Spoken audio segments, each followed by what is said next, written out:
Hello and welcome to the channel. If you've been here before, welcome back. If this is your first time here, it's great to see you.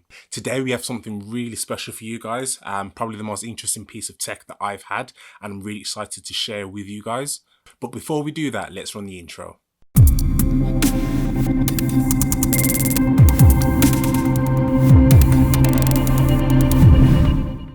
So if you're watching this video, obviously you've already seen the title, so there's no real big surprise as to what I have for you. But nonetheless, the Z Fold 2. That's taken me about 4 or 5 takes because I'm just getting, the new name is kind of, I'm just getting used to it. The Z Fold 2. So here it is. Boom. So I've had this approximately 24 hours and I must say already I am really impressed. So I did have the privilege of using the previous Fold, the first generation Fold. I had it. I wasn't one of the early people that had it way back in February, but I did have it when it launched properly in Q3, and I spent about 6 months using it. And yeah, the new Fold builds upon that in so many different ways and improves on that. Right, where should we start? The Z Fold 2 definitely improves on all the deficiencies the original Fold had.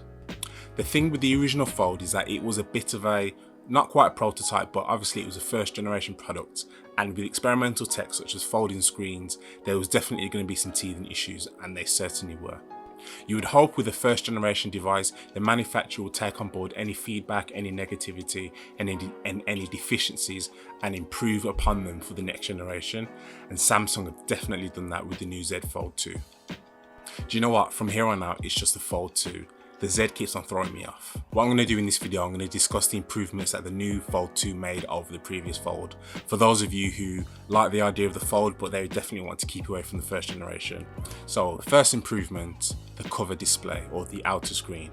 So the outer display on the original Fold was a measly 4.6 inch display, which outside of checking your text messages and maybe, well, not even reading an email, you couldn't text with it, you couldn't really look at your photos, you couldn't watch YouTube.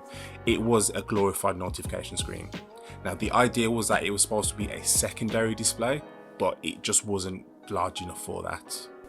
On top of that, it just looked a little bit ridiculous. You had this tall glass body and this tiny little screen that filled up probably about a third of it. It just wasn't right really. So Samsung addressed that by turning the whole outer glass into a full 6.2 inch display, and it makes such a world of a difference.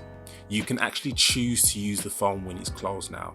One of the great things about the first Fold was the fact that it did open up into a tablet, but obviously with the size of it, it meant two-handed use all the time. But the thing is, there were times where you just wanted to quickly get your phone out and just do a quick task, and you didn't want to be using your phone two-handed all the time.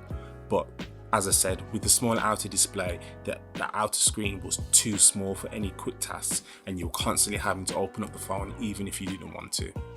The new 6.2 inch display on the outside completely addresses that, and it actually functions like a full phone. You can do everything on the outer screen that you might want to do on a normal phone, which is great to me. On the first Fold, I'd probably use the phone 85% open and 15% closed. Now, obviously, I've only had the phone for just over 24 hours, but now it's probably more a 60-40 split, which is a massive improvement in my books. The second improvement Samsung made is with the hinge. Now, there was nothing wrong with the original hinge, but it just had two positions. It was pretty much either open or closed and nothing in between. This time round, Samsung have taken the hinge and made it functional. So by that I mean Samsung have actually stiffened the hinge so you can choose the angle at which you want to have the display open. That opens up a few possibilities. So similar to the Z Flip back in March, Samsung have added flex mode to this new device. That lets you fold the device half open, and then the software changes its interface slightly to make use of this new form factor. For example, in the camera, you can have the bottom half of the display as the controls and the top half of the viewfinder. There's also this interesting auto reframing. So with that, if you put the phone into flex mode, let's say you prop your phone down on the table and you have yourself in frame, if you move around, the camera will actually automatically reframe to keep you in frame at all times. I haven't had a play with that, but I've seen a few videos, but I'm quite eager to see how that works out and if it's actually practical. And what the stiffer hinge also allows is for you to prop your phone up on the table and start typing away like a little mini laptop. Now, I'm not suggesting for a second that the Fold can replace a laptop, but it might make typing just that little bit easier. So the next improvement is the main display. Now this comes in two main parts.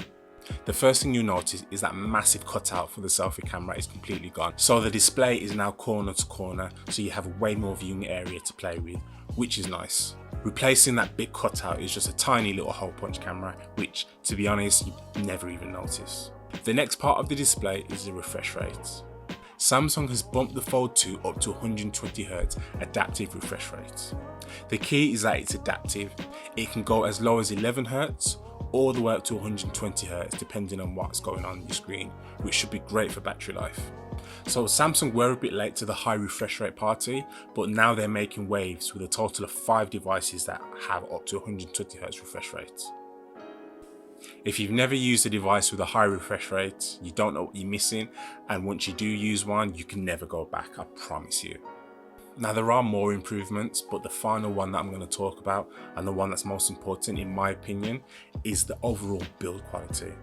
Now when you're paying this much for a phone, basically £2,000 or $2,000, you want the phone to last. And the problem with the original Fold, it felt a little bit fragile, the screen was really soft, the hinge made questionable noises after a bit of time, and whenever people ask me, would I recommend this phone? I just couldn't recommend it. I just couldn't recommend a £2,000 phone that I felt wouldn't last a full phone cycle, which these days is up to 2 years. However, I know it's early, I've had this phone less than 36 hours, but just the overall build quality of this phone, it just feels so much better, feels so much more solid in the hands. This feels like a real solid flagship. It doesn't feel like a prototype, doesn't feel like a first generation, it feels like it's solid and it's built to last. Am I recommending you go out and pay £2,000 for this phone? Right now, no. I don't think anyone should pay £2,000 for the phone unless you really want to. However, if you were determined to pay that much for a phone, then I would be confident pointing you in the direction of the Fold 2. I think Samsung did a great job of building upon the original Fold, and I think we're almost at the point where folding devices are ready for the masses. We just need to get those prices down. So as I'm sure you probably guessed, as soon as I got this phone, my SIM card went straight into it, and I will be using it as my daily driver going forward. If there is anything you'd like to know about this phone, drop a comment below and let me know.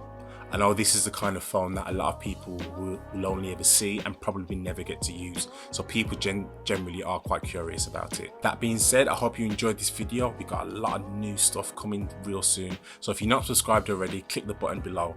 But I'm going to take my Fold and get out of here. I'll catch you in the next one. Peace.